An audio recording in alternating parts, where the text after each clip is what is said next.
नमस्कार, न्यूज मंच देख रहे हैं आप और मैं हूं विशाल वैभव। खबर जो है औरंगाबाद से है, जहां नेता प्रतिपक्ष तेजस्वी यादव अपने कार्यकर्ता दर्शन संवाद यात्रा पर निकले हुए हैं और वहां औरंगाबाद में प्रेस वार्ता कर जो है बिहार सरकार पर बड़ा हमला बोला है और कहा है कि जिस तरह से सरकार जो है छात्रों पर लाठी डंडे चलवा रही है, इसको लेकर बड़ा सवाल खड़ा किया है। क्या कुछ कहा है नेता प्रतिपक्ष ने, आपको छोड़ जाते हैं उनके बयान के साथ। बने रहिए न्यूज मंच के साथ। न्यूज मंच के लिए औरंगाबाद से राहुल कुमार के साथ विशाल वैभव, पटना। मकसद यही है, उद्देश्य यही है कि जितने हमारे दल के जो बूथ स्तर के, पंचायत स्तर के, जिला या ब्लॉक लेवल के जो हमारे कार्यकर्ता हैं, जो ज़मीनी स्तर पे जो जुड़े हैं, उनसे सीधा संवाद करना, संगठन को कैसे मजबूत करना और लालू जी की विचारधारा, पार्टी की विचारधारा को और कैसे जन जन तक हम लोग पहुँचाने का काम करें, ये उद्देश्य है। और ज़मीनी स्तर के जो वर्कर होते हैं, लोकल जो इशू होता है उससे हम लोगों को भी अवगत कराने का काम करते हैं, चाहे प्रखंड की समस्या हो, अलग विधानसभा की हो, जिले की हो। और उसी फीडबैक के अनुसार हम लोगों ने ऐलान भी किया है कि अगर सरकार बनेगी तो कई एक योजना जो है हम लोग लाने का काम करेंगे। और इसी मध्य में हम लोग जो है महिलाओं से भी संवाद कर रहे हैं। महिलाओं का भी कार्यक्रम होता है जहां उनकी बात को भी सुना जाता है। और ख़ास तौर पे महिलाओं का कहना है कि महंगाई की मार सबसे ज़्यादा वही झेलती है। हर चीज़ महंगा हो गया है, पेट्रोल, डीजल, घर चलाना मुश्किल हो गया है, गैस सिलेंडर के दाम जो है, या हर एक चीज़ पे जो है जीएसटी भी लगा दिया गया है। तो घर में कोई बचत नहीं हो पाता। परिवार में कोई बीमार पड़ जाए तो घर का बजट जो है वो बिगड़ जाता है। तो इस दौर में हम लोगों ने उन्हीं के फीडबैक पे हम लोगों ने सोचा कि और ऐलान भी किया कि हमारी अगर सरकार बनेगी तो माई बहन मान योजना के तहत हर महीने 2500 रुपये खाते में डायरेक्ट उनको जो है हम लोग बेनिफिट करेंगे। और सरकार बनने के 1 महीने के भीतर इस योजना की शुरुआत करेंगे। बिजली स्मार्ट मीटर से लोग परेशान हैं, जो फीडबैक मिला। लैंड सर्वे जो दाखिल खारिज हो रहा है, भ्रष्टाचार बहुत ज़्यादा हो रहा है, लोग उससे भी तबाह हैं, जो फीडबैक मिला। तो हम लोगों ने कहा कि 200 यूनिट फ्री में बिजली हम लोग देंगे, क्योंकि बिहार में बिजली का जो रेट है, पूरे देश में सबसे महंगा बिजली अगर उपलब्ध होता है तो बिहार में होता है। तो 200 यूनिट फ्री बिजली जो है हम लोग लोगों को मुहैया कराएंगे।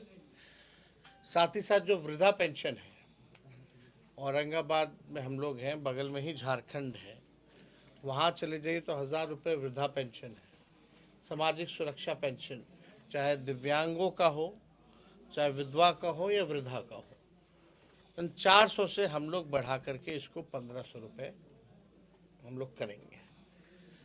और पूरा बिहार घूमने के बाद हम लोगों का क्या विजन रहेगा, क्या रोड मैप रहेगा, क्या ब्लूप्रिंट रहेगा, बिहार को अव्वल राज्य में ले जाने के लिए हम लोग क्या काम करेंगे सरकार में आने के बाद, ये पूरा डॉक्यूमेंट जो है हम लोग बिहार की जनता के सामने हम लोग पेश करेंगे, जिसमें किसान के बारे में भी बात होगा, व्यवसायिकों के बारे में भी बात होगा, मजदूरों के बारे में भी बात होगा, नौजवान, खिलाड़ी, महिलाएं, बुजुर्ग, इंडस्ट्री, कारखाना, पलायन कैसे रोकेंगे।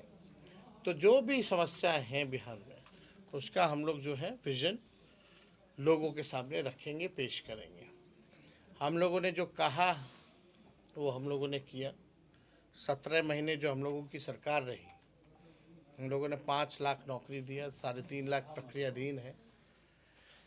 कोई पेपर लीक नहीं होता था, आज जैसे हो रहा है, या पहले हम लोगों के पहले आने से पहले सरकार में भी पेपर लीक हुआ 18 साल, अभी फिर शुरू हो गया। नियोजित शिक्षकों को राजकीय कर्मी का दर्जा दिया, 4.5 लाख नियोजित शिक्षक जो थे। मानदेय तालमी मरकज हो, विकास मित्र, टोला सेवक, शिक्षा मित्र, आंगनबाड़ी, आशा, ममता के मानदेय को हम लोगों ने दोगुना किया। हम लोगों ने जो है स्वास्थ्य में जो है काम किया। लगभग 700 ऐसे डॉक्टर जो थे उनको हम लोगों ने बर्खास्त किया, जो 10 साल से नहीं आ रहे थे, ड्यूटी नहीं कर रहे थे। हम लोगों ने IT policy, sports policy, tourism policy बनाया और खिलाड़ियों को भी हम लोगों ने मेडल लाओ नौकरी पाओ जैसी योजना की शुरुआत करके 73 ऐसे खिलाड़ी जिन्होंने बिहार और देश के लिए मेडल लाया, उनको भी हम लोगों ने नौकरी ही नहीं दिया बल्कि डीएसपी रैंक तक का उसका प्रावधान हम लोगों ने किया। जाति आधारित गणना कराया हम लोगों ने। आरक्षण की सीमा 65% की। 50,000 करोड़ का एमओयू निवेशकों को बुला करके बिहार में साइन कराया गया ताकि बिहार में निवेश हो। तो जो हम लोगों ने काम किया 17 महीने, वही 17 महीने जहाँ नियुक्ति पत्र गांधी मैदान में बंटता था, रोजगार मेला हम लोग लगाते थे, आज वहीं जेपी गोलंबर के पास छात्र छात्राओं को कूटा जा रहा है, लाठी मारा जा रहा है। वो जो अपने अधिकार के लिए, न्याय के लिए जो संघर्ष कर रहे हैं। पहले नौजवानों के चेहरे पे खुशी थी, 17 महीने एक उम्मीद थी कि बहालियाँ निकल रही हैं, नौकरी मिल रहा है, कोई पेपर लीक नहीं हो रहा। आज ठीक विपरीत स्थिति हो गई है एनडीए की सरकार में। डबल इंजन की सरकार, एक इंजन अपराध में है, एक इंजन भ्रष्टाचार में है। आप देखिएगा 11 साल केंद्र सरकार में एनडीए, 20 साल बिहार में, और कितना मौका मिलेगा। अब तक जो है बिहार को विशेष राज्य का दर्जा नहीं दिला पाए, विशेष पैकेज नहीं दिला पाए, बाढ़ के लिए कोई राहत नहीं दिया इन लोगों ने। बिहार के साथ सौतेला व्यवहार इन लोगों ने किया। जितना गुजरात के लिए किया उतना बिहार के लिए नहीं, कुछ भी नहीं किया इन लोगों ने। कोई चीनी मिल चालू नहीं करा पाए ये लोग। तो हम लोग देखिएगा जब सरकार में थे तो रीगा चीनी मिल हम ही लोगों के कैबिनेट में निर्णय हुआ कि इसकी शुरुआत हम लोग करेंगे। तो काम जो हम लोगों के 17 महीने में हुआ, उन उपलब्धियों को जनता के बीच रखेंगे और साथ ही साथ जो आगे हमारा विजन होगा वो भी जो है जनता के सामने हम लोग रखेंगे। लेकिन बिहार जो है भ्रष्टाचार का केंद्र बिंदु बन गया है। आप गंगोत्री कह लीजिए या यमुनोत्री कह लीजिए, बिना घूस दिए हुए थाना हो, ब्लॉक हो या कहीं चले जाइए, कहीं बिना घूस के काम नहीं हो रहा है। लोग परेशान हैं, निराश हैं, और ख़ास तौर पे इन दिनों आपराधिक घटनाएं जो हैं हद से ज़्यादा जो है बढ़ गई हैं। तो ये सारे सवाल को लेकर के हम लोग जनता के बीच हम लोग रखेंगे।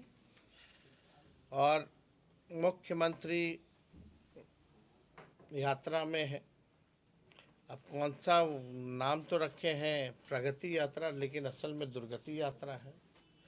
मुख्यमंत्री के जाने के बाद सब खोल खाल के निकाल लेता है, सब लाता है, सब ये रेंट पे। और इस यात्रा के लिए कहा जाता है बिहार गरीब राज्य है, लेकिन मुख्यमंत्री सुनने में आया था भाई जनता से सम्मान करेंगे, जाएंगे तो वहाँ के जिला के लोगों से मिलेंगे, ग्रामीणों से मुलाकात करेंगे। वही चंद अधिकारी जो पटना में बैठते वही उनके साथ आते। मीडिया से अगर बात करते हैं तो पीछे से कुर्ता खींचा जाता, चलिए बहुत हो गया, निकलिए। और जिस तरीके से माननीय मुख्यमंत्री जी का बयान आया महिलाओं के प्रति, जो है बिहार के लोगों को शर्मसार करने का काम किया गया। आप देखिएगा जिस तरह का बयान बार बार दे रहे हैं।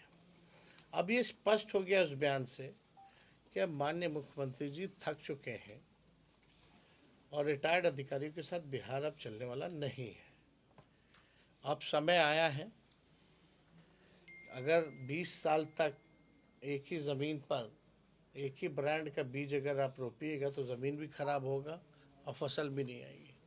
अब समय है कि नए ब्रांड का नया बीज जो है रोपा जाए ताकि फसलें भी अच्छी आएँ और आने वाली नस्लों का भविष्य भी बेहतर रहे। तो हम लोग जो है यहाँ आए हैं औरंगाबाद, और आप लोगों का कुछ सवाल होगा तो आप लोग पूछ सर। सकते हैं। औरंगाबाद का फीडबैक कैसा है सर? क्या लगता है 20 वाला रिकॉर्ड आप लोग दोहरा पाएंगे एक बार फिर से औरंगाबाद में?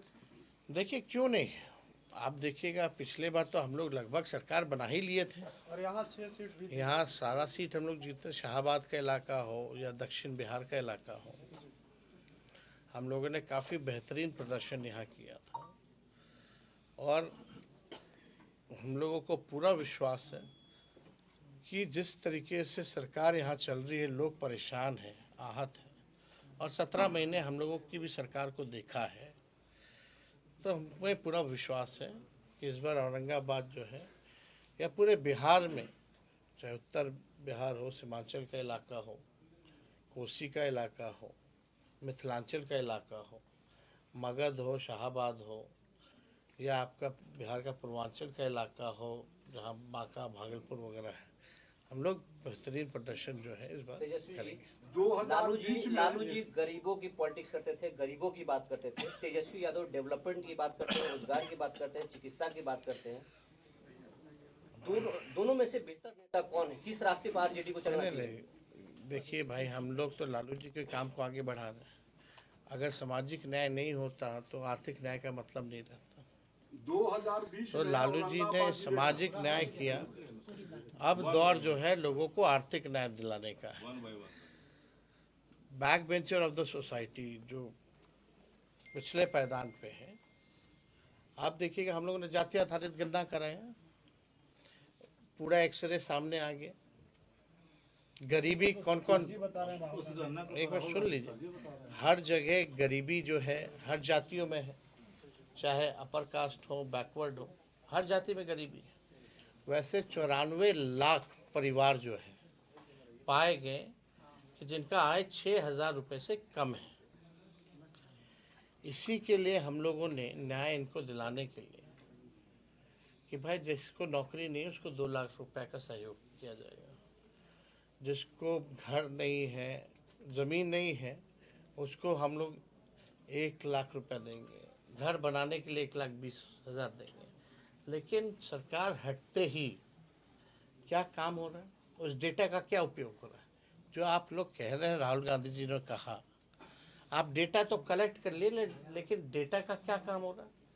उसी डेटा के तहत हम लोगों ने, सरकार थी तो आरक्षण बढ़ाया था, इसीलिए हम लोगों ने मांग की थी कि इसको शेड्यूल 9 में डाला जाए, और अब जो है निरस्त हो चुका है।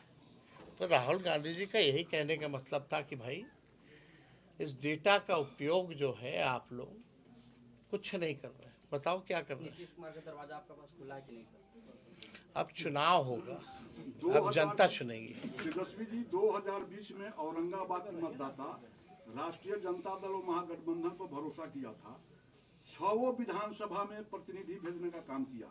लेकिन आज जो महादलित व अति पिछड़ा की बात महागठबंधन के लोग कर रहे हैं, महादलित और अति पिछड़ा के विकास के लिए जो सरकार पैसा भेज रही है उसमें लूट मची हुई है, और अति पिछड़ा और महादलित के भी कुछ ऐसे प्रतिनिधि हैं जो उनके विरुद्ध सशक्त होकर जांच करवाने से पीछे हट रहे हैं। अगर कोई विशेष तौर पे कुछ जानकारी होगा तो दीजिएगा, विधानसभा में उठाया जाए। औरंगाबाद जिले के किसी भी क्षेत्र में देखा, विधानसभा में उठाया जाए। नीरज कुमार बबलू ने कहा कि राजद को जवाब देना होगा, अगर ठाकुर नहीं होते तो हिंदुस्तान नहीं होता, मुगलिस्तान होता। अब आप देखिए, हमको इस पर टिप्पणी नहीं करनी है, हमारे कई प्रवक्ता हैं, इन लोगों का बयान उन्हीं से पूछवा लीजिए। मांझी जी नाराज चल रहे हैं, विधानसभा का चुनाव नजदीक है, आने वाला समय है, और अभी भी कांग्रेस और आपने कहा इंडिया गठबंधन नहीं है। दिल्ली में चुनाव हो रहा है, वहां पर आम आदमी पार्टी मेरा बयान सामने नहीं है। सुना। बिहार में क्या होगा कांग्रेस और आपका? हम बयान मेरा पूरा देखिए ना, हम तो उसमें बोले कि बिहार में तो पहले से ही है और अभी भी हम लोग साथ में। ये कहा था कि लोकसभा तक, मांझी जी बहुत नाराज कहा था कि लोकसभा तक था गठबंधन, भाई इंडिया गठबंधन। टीएमसी बंगाल में अलग लड़ी, महाराष्ट्र केरल में लेफ्ट अलग लड़ी, पंजाब में आम आदमी पार्टी लड़ी। हमसे सवाल पूछा गया कि दिल्ली में अलग अलग लड़ रही है कांग्रेस और आप। हमने बोला जो ब्रॉडर जो अलायंस जो बना था वो अलायंस तो लोकसभा के लिए है, और जो जहाँ तक बिहार की बात है, बिहार में तो हम लोग पहले से साथ थे और अभी भी है। मांझी जी नाराज चल और रहे हैं। ये तो जिस स्टेट में जहाँ चुनाव हो रहा है, अगर उनमें बात बनेगी तो क्या दिक्कत है? लेकिन एक बात तो तय है कि सब जो है भाजपा के खिलाफ है। आप A to Z की बात करते थे और आपकी पार्टी में स्वर्ग कहते हैं उपेक्षित रहते हैं। आप बात करते हैं तुझे का, कैसे? लेकिन स्वर्णों को उपेक्षित रखा जाता क्यों? है, दिखाई देता है। हमारे पार्टी के अध्यक्ष ही प्रदेश अध्यक्ष जगदा बाबू। प्रदेश अध्यक्ष जगता बाबू हाँ। ना, वो तो हम प्रदेश अध्यक्ष हैं आपके पार्टी के। एक औरंगाबाद से जुड़ा हाँ, डब्लू सिंह यहाँ बैठे हुए, कहाँ उपेक्षित? इनको कुर्सी नहीं मिला है क्या? वो थोड़े बता, आपके सामने नहीं बोलेंगे ना, या किसी के सामने नहीं बोलेंगे। एक सवाल औरंगाबाद से है। अभी हाल ही में औरंगाबाद में लगातार हत्या की घटनाएं सामने आ रही हैं। औरंगाबाद में भी 2 घटनाएं हैं, एक फेसर में है, एक मदनपुर में है। आपके प्रतिनिधि पर आरोप ये लग रहा है कि यहाँ से तो महागठबंधन पर भरोसा किए, लेकिन आपके प्रतिनिधि जाति विशेष देख करके राजनीति कर रहे, वहाँ तक पूछने भी न गए पीड़िता के घर पर। तो क्या कहेंगे पीड़िता? देखिए, हम लोग तो चाहेंगे कि सभी लोग जो हैं, सब जो भी पीड़ित है, चाहे कोई जात कोई धर्म का हो, हमारे लिए सब समान है, सब एक है। कहीं भी अगर दुख दर्द हो तो लोगों को वहाँ पहुँचना चाहिए। कल्याण मंत्री थे आप यहाँ रमई राम जी 1990 में, और उन्होंने हरिजन छात्रावास का निर्माण करवाया था नबी नगर में। आज वो हरिजन छात्रावास खंडहर में है और उसमें खटाल चल रहा है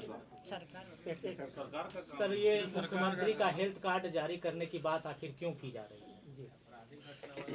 देखिए, कौन क्या कह रहा है इस पे हम टिप्पणी नहीं देना चाहते हैं। हम इतना कहना चाहते हैं, किसी पे हम पर्सनल अटैक नहीं करना चाहते।